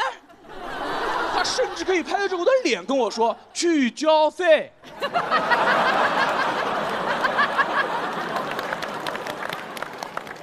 这是好医生，对吧？傲娇医生救活我，这是好医生。挂了电话之后，我立马带着我妈坐高铁到了灌云县。下高铁的时候，手术已经做完了。我到了 ICU 的时候，正好看到那个初恋坐在床头照顾我爸。我那一瞬间，我都不知道怎么喊那个阿姨。我额娘，大清完了。我想了，就叫钱妈吧，叫钱妈。当时我妈坐在这儿，钱妈坐在这儿，我爸躺中间。你不知道是麻药劲没过，还是不敢醒啊？房间特别压抑，没有任何声音，只有心电图发出我爸心动的信号。我为了缓解尴尬，我看看我妈，看看我爸，我跟医生说：“哎，这个病死亡率就5%吗？”啊？开玩笑，没什么事儿，手术非常成功，然后2个星期左右就可以出院了。然后办出院的时候，能看得出来我妈这么多天不开心，我爸也看出来我妈不开心了，所以他不敢出院。他跟医生商量，说要不再观察观察，万一有什么潜伏期什么的。我妈一听就来火了，什么潜伏期？只有原配，没有潜伏期。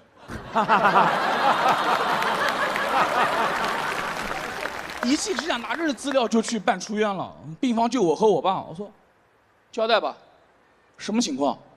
他说没有情况，你帮忙跟你妈解释。我说我怎么跟我妈说？他说你那个脱口秀加梗。我说说脱口秀的都是小丑。感谢我爸这个新梗，给了我一篇新梗。我脱口秀写过很多，脱口供第一次写。下面是调查报告。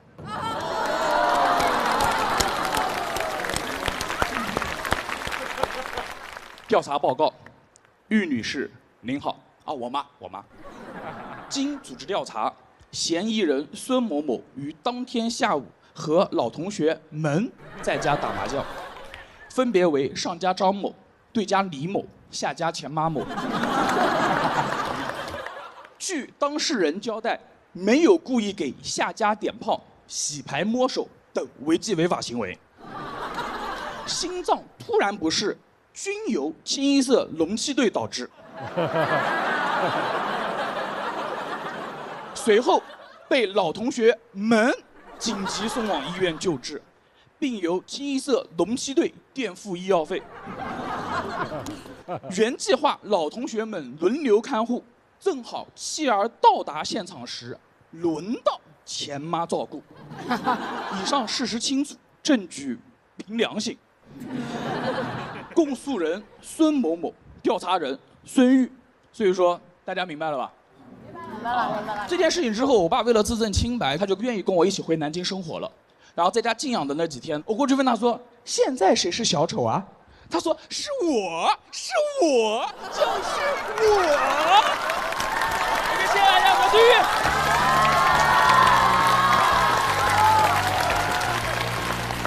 等看你了。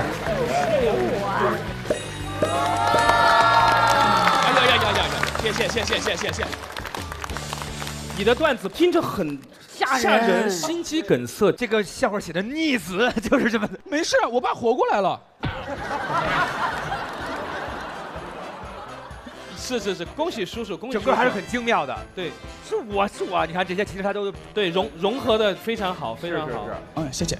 然后呢，我们这位兄弟孙玉老师，他是一个运动员。哦，你们猜一猜他是干什么的？来，大家猜一猜。这个真的很难猜。这个比格斗还难猜。舞剑。啊，跳皮筋儿。体操。健美操。啊，有人猜出来了，健美操。健美操，我是国家一级竞技健美操国家一级运动员。真内鼓，哦，这我真内鼓。然后进了南京市专业队，然后拿了国家一级，拿了全国冠军之类的。那您是穿的特别穿的特别简单，紧身衣，就这种。加了一个小位。很帅，因为这个决定是需要一个爱笑的阳光大男孩才能干的，对吧？展示一下。哎呦，真的是20年没有跳，所以已经放过。来一个！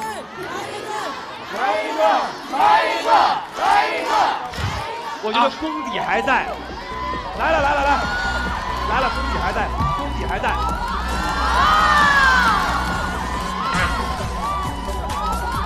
哇！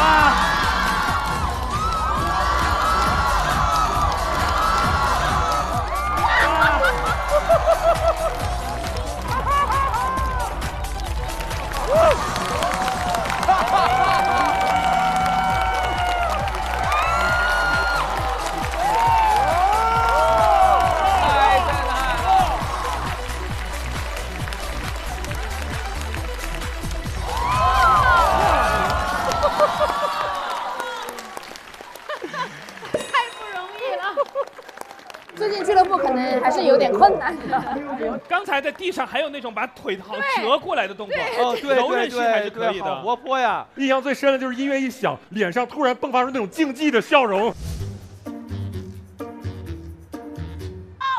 一个快乐的中年人。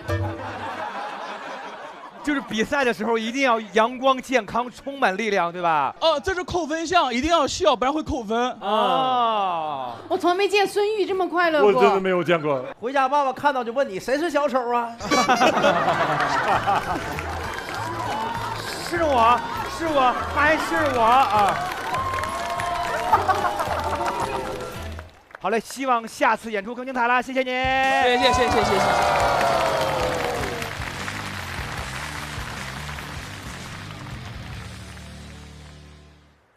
想要讲今天的稿件，其实原因非常简单，就是第一，我爸同意我说这一篇稿子，证明曾经有过这一段误会、玩笑，哈哈一笑就过去了。第二，他觉得在电视上面能看到儿子用他喜欢的方式能把自己的事情说清楚，我们俩的关系会有微妙的改变，用来纪念一段父子感情变更的节点，我觉得还挺有意义的。今天谁的表现最出乎你的意料？田野涛那段实在就是。他是我心目中今天他那个跳田野涛的时候，我就觉得哇，我心中要有这样一个人存在，我该活得多有动力，然后多么有活力，我好喜欢那段。那么下面这位朋友是今天的最后一位新人演员，他是第一次登上我们综艺舞台的新人演员，叫做大汉，有请。终于到我了，也等太久了。我们有注意到你在沙发上休息，第一次上场怎么做到这么松弛的？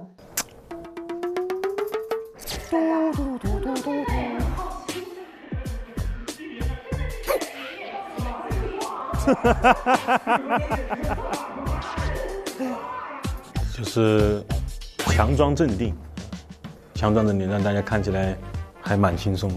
但我其实悄悄的，我跟他们说我上厕所，然后我就出来背了一遍稿了。这能进去吗？有特点。说不紧张那肯定是假的，多背几遍稿，心里面就有点底了。毕竟也是第一次登台演出，强装镇定也是自己放松的办法。加油！就是想完美一点展示自己。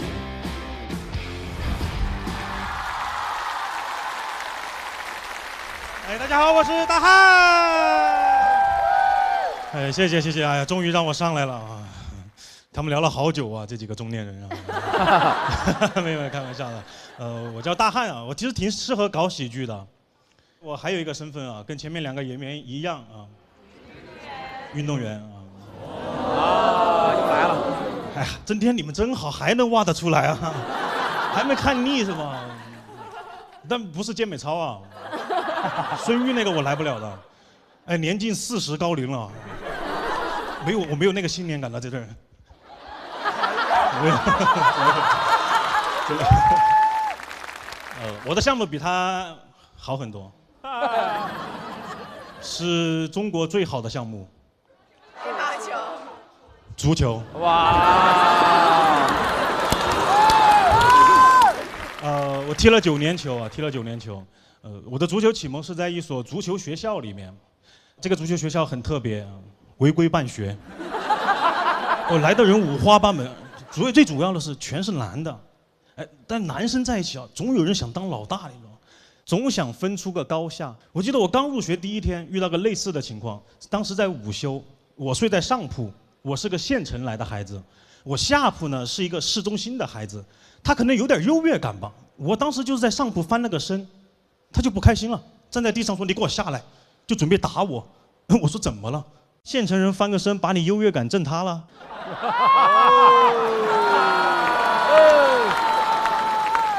那我又没在你身上翻，这么生气，我就知道这个架你必须要打了，不然永远受欺负，对吧？我就顺着那个楼梯往下爬，没爬2步我怂了，我又回去了，因为我害怕他趁我没有站稳的时候就开始打我。那我在这个球队就永远站不稳了。哎，人在害怕的时候啊，真的会不理智啊。我当时在上铺，直接往他身上跳，落地以后我卡住他脖子，我说我下来了，你有什么事儿吗？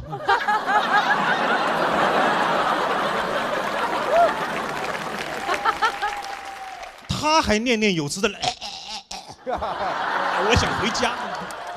这个午休就这么平静的过去了。下午训练的时候，等我到了训练场啊，所有队友都在传，说我会武功，说会乌鸦坐飞机。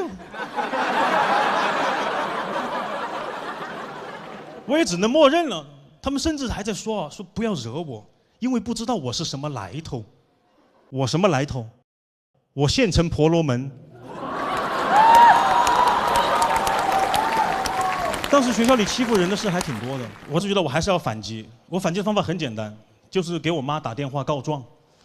当时我们学校唯一不往外打的电话是在校长室的门口，我正好打的时候，校长刚好出来，他就听见了，等我打完，他就问我，他说你被人欺负了，你告诉你妈了，那我不管你了啊，告诉我妈了，你就不管我了，你是我爸呀，我爸真没管我呀，但教育局管了，违规办学，给他们取缔了。后来我就去了一个重点高中，他们成立了一个足球班，我就在那个班里面边踢球边上学。我当时去之前非常开心，因为我觉得我踢球去那儿呢一定很帅。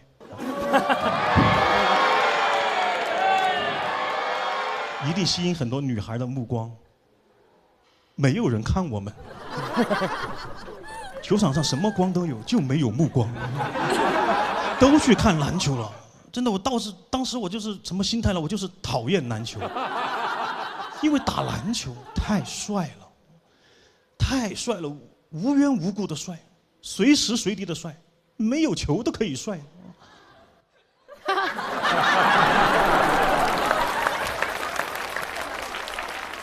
足球来不了的，朋友们，足球来不了的，我不可能走。你感觉赵四儿生气了，真的。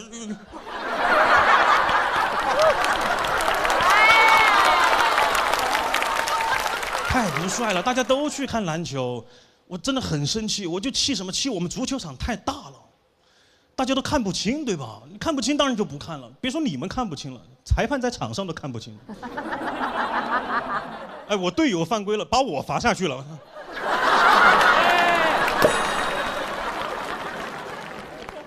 足球场真的太大了，它都不只是大，它通常用来形容大。故宫相当于100个足球场，航空母舰相当于3个足球场，一个足球场到底有多大？相当于1个足球场。太大了，那些女孩会看篮球的时候会给那些打篮球的男生送水吗？我觉得就是场地小方便，足球场你来送一下试试。等你跑过来，你已经累了，那个水自己喝了吧。这种情况就很尴尬，对吧？那我能怎么办？我只能说你那个瓶子还要吗？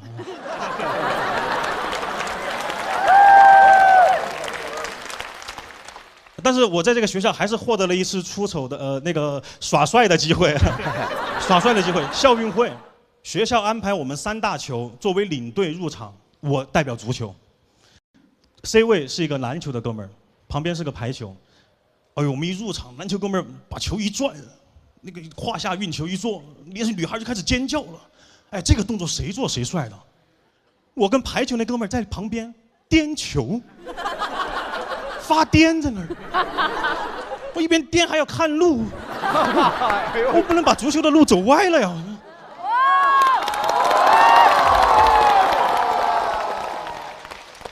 排球那个哥们儿更惨，跟要饭一样。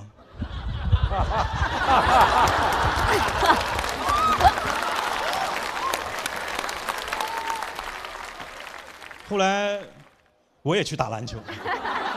但唯一有个问题就是我的运动装备我只有足球鞋，我就穿着足球鞋去打篮球，在那个水泥地上啊，太滑了，就打滑，我就在那一直一场打下来，我就膝盖就拉伤了。第2天教练问我怎么伤的，我又不敢讲，我说我足球鞋不行。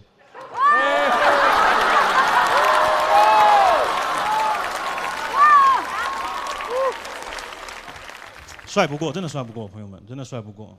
不仅现实中帅不过，我觉得那些动画片的片名都帅不过他们。篮球叫灌篮高手，网球叫网球王子，足球小将。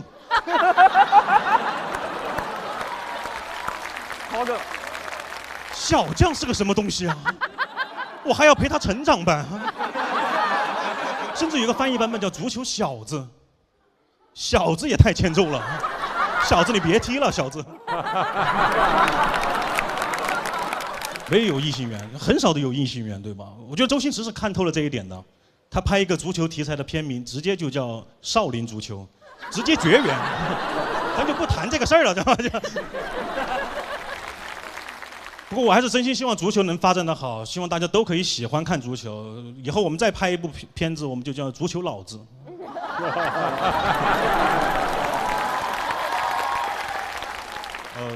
我离开足球已经很久了，现在在做脱口秀。我现在就想做好脱口秀。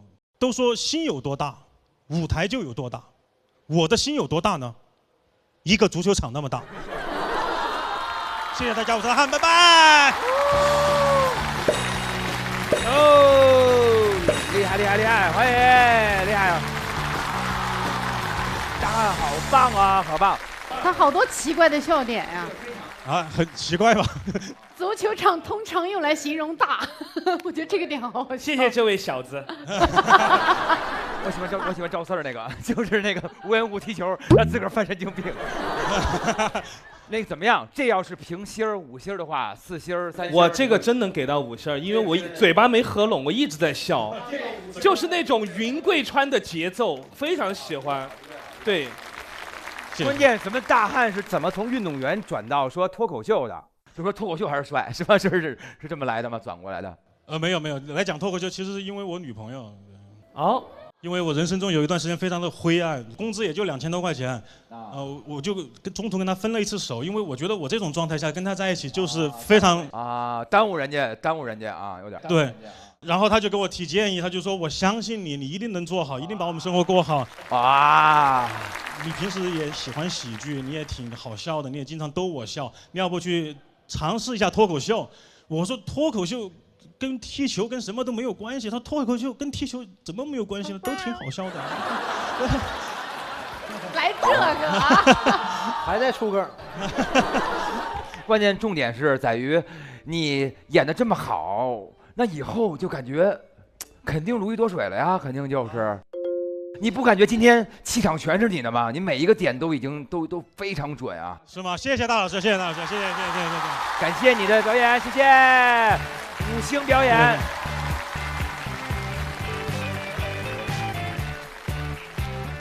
大汉这次表现特别好，他在最后一个出场给我们收了一个非常漂亮的尾。我觉得今天肯定是取得好彩的。今天在露宿街头，我就找观众，我就得去问问他们是因为啥，我到底喜欢啥呀？今天表现这么好，对吧？我觉得这次演出稳了，但是也得问问杨迪啊，还记得哪个梗吗？咱们看了很多好玩的这些笑话了。哇，梗太密了，对，太密了。首先就近的这个大汉，我肯定记得，然后突然跳健美操，我印象也非常深。那个表情。包括那个高铁，哎，对，还有高铁 BF， 好多。对，你们都忘了最开始那个开车那大哥了吗？那个大哥也在呢。对，大哥走了，还在，要上夜班了啊，还在。那么，亲爱的各位观众朋友们，谢谢各位了。各位现在就是行使你们权利的时候了，拿出你们手中笑发财了意见卡。如果您觉得今天晚上笑得很开心，值得肯定，就多多给我们的5分的评价。你们各个意见我们都会看的，希望我们的演出能让您满意了。谢谢各位。待会儿我们会接着在节目中去宣布结果。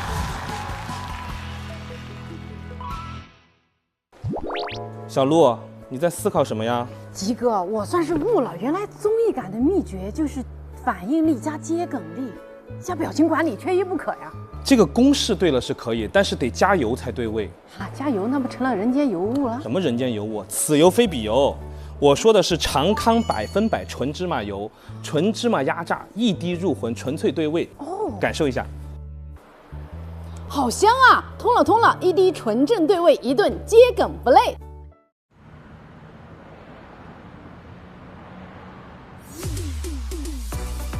今天一天下来，大家越来越默契了。我感觉今天也成功。我觉得今天大汉的表现让我挺意外。今天你感觉他每个梗抛的那个节奏都是一个很自然、很轻巧。三遍他那个段子挖的也非常细，一个高铁里的小事儿，丰富了那么多的故事，完了把整个话题都讲得非常丰满。包可爱，我印象最深的点就是他去送外卖的时候，很像那种街头的那种感觉。一个人把一个故事讲得非常有画面感的时候，我就觉得很考验功力。感觉选手们渐入佳境，状态都很好。今天肯定不会露宿街头的，今天大家表现都非常好。首先，我们所有人要给我们自己掌声鼓励，太棒了！我们又是表现非常好的一期，每期我们都有固定环节要读一读好评跟差评了。先说一个好评吧，好评5星。杨迪真的太全能了。啊，我吗？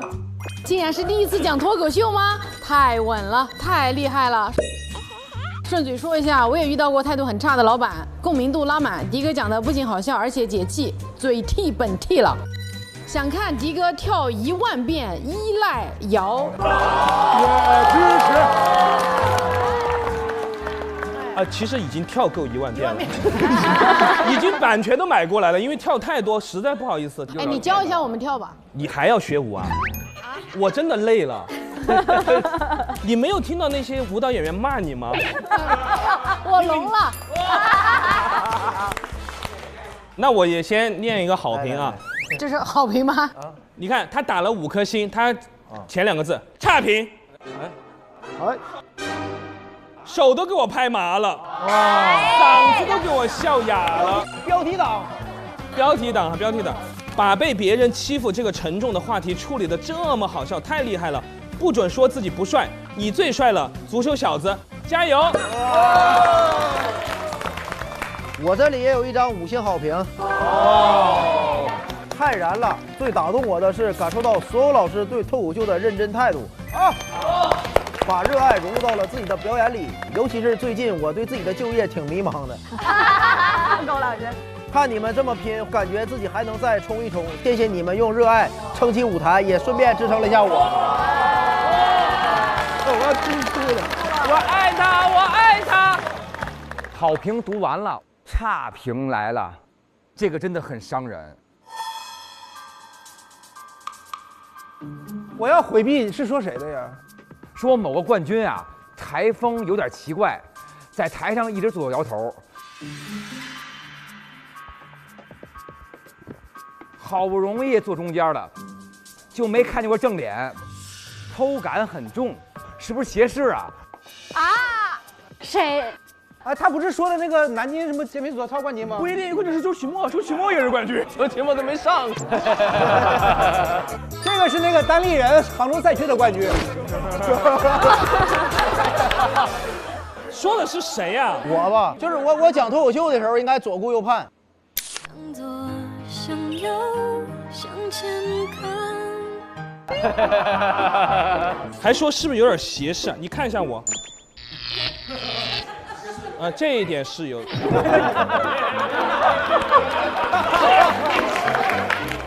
我这拿到一个2星差评。楚哥，山东口音太重了，有些听不懂，节奏太慢，听得我都着急呀，我都猜到梗了。哎呦，骂得好狠呐！这个更狠。只有1颗星之前在互联网上看过孙玉老师的 report， 今天看了线下，技巧太明显了，期待看见更多年轻面孔。说你老。说你有技巧，有脱口秀技巧。谢谢。不是，他在说他的啦啦队那些水平，体操技巧。现在有请到的是我们的鱼头人送上最终结果。来吧，鱿鱼。哎呦，你看，非得加那戏，可油了。孙玉。那咱们现在就要揭晓咱们的最终结果了。今晚会不会露宿街头呢？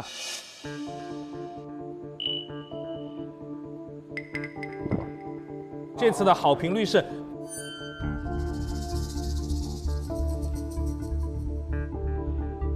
85%。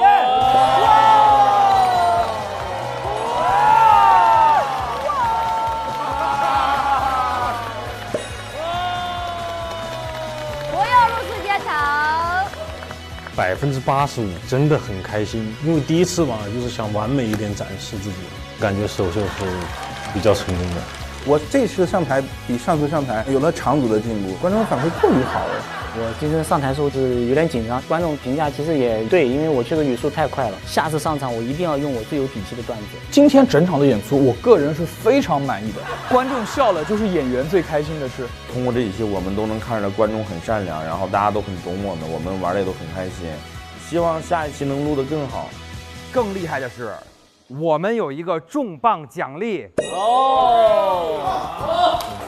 今天我们几位这个主理人会根据全场表现评出2个 MVP， 他们能获得拍商务。哇！拍商务就能挣 money。谁愿意再拉票啊？我经常在竖屏出现，我也想在横屏里面出现一下。他的身高很适合拍横屏。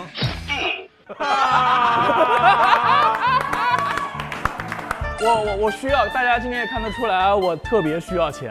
我有儿有女，有俱乐部要养，我要给我的员工发工资。这样的我拿到之后，我约你专场。我有你施舍呀。我年纪最大，挣钱的时间也可能比大家少啊。我年轻，我要多赚点钱。我要做医美，我很关键这个东西。咱俩谁更需要做医美啊？你做不出来。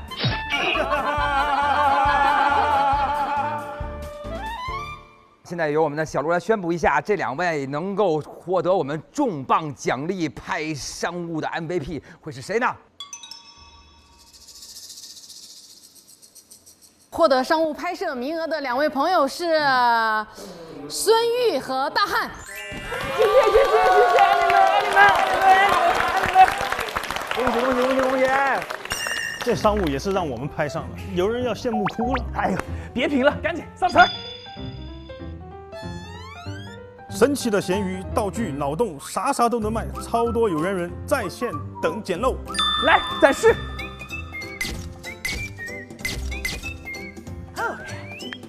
翟佳宁的嘴带吐槽服务哦，卖掉了。那别浪费，赶紧把其他主理人的服务也挂上去，人脉赚起来。这脑洞很咸鱼啊！开放麦直接变咸鱼专场。走。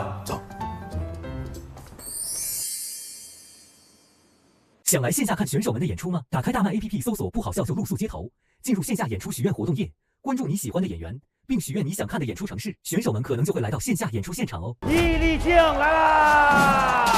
欢迎来到不好笑就露宿街头。你是真正的单口大女主，你信了吗？大张伟，下个综艺准备上什么？我是歌手吗？翟佳宁，你拿了喜单第2季的冠军，你被记住了吗？周奇墨，你还撑得起天花板这个名号吗？我就很喜欢在我们广东那边去刮痧，那个师傅每次刮我的背的时候，都会跟我说：“小伙子，你一下子就红了。”我有一个姐妹突然问我：“哎，我耳垂看起来是不是有点胖胖的？”我说：“怎么了？是走在路上有人拜你吗？”夜爬泰山，啥都看不见，这跟戴个墨镜去爬楼梯有什么区别呢？我不仅没有高颅顶，我甚至也没有头包脸。头包脸是个什么玩意儿啊？是长了一张不能喝酒的脸吗？女主说：“我其实是你的杀父仇人。”我说不。李老师是好希望这枪是真的呀。我能打他吗？差评来了，先读一个3星的，有点像吐槽秀啊，到后面稍微有点小油腻。我觉得观众真的很难揣测，人心莫测。多少呢？3、2、1。Hello， 欢迎大家又来到我们露宿街头也要笑。这是我手上的卡片，这里面藏着今天要玩的东西。这个时候掏出我们的墨镜。大家好，我是黑灯。想敷的话也可以买，看得出来用了心思，但不多。我从来不觉得有野心、有手段是件坏事，就当你是在夸我了。大家如果下单的话，我就找他要亲笔签名。后本你坐下吧。好吧，那我们还投票好吗？我们有奖励，也有惩罚。你别回来了吧，你就蹲在那边。后面都在捂鼻子。这下不用再讲的，真内部了，真内部了。我觉得我可能明天要罢录了。不好笑就露宿街头，每周6中午12点更新。SVIP 用户可提前看下集 ，VIP 每周6、周日分天更新，非会员自周2、周3 12点免费观看。SVIP 用户每周日加享衍生、嘉宾精编、段子纯享版等精彩内容。每周日中午12点 ，SVIP 用户解锁露宿街头也要笑衍生节目，看脱口秀演员们更多爆笑互动。每周1至周4不定时掉落笑街微播精彩花絮等你来看。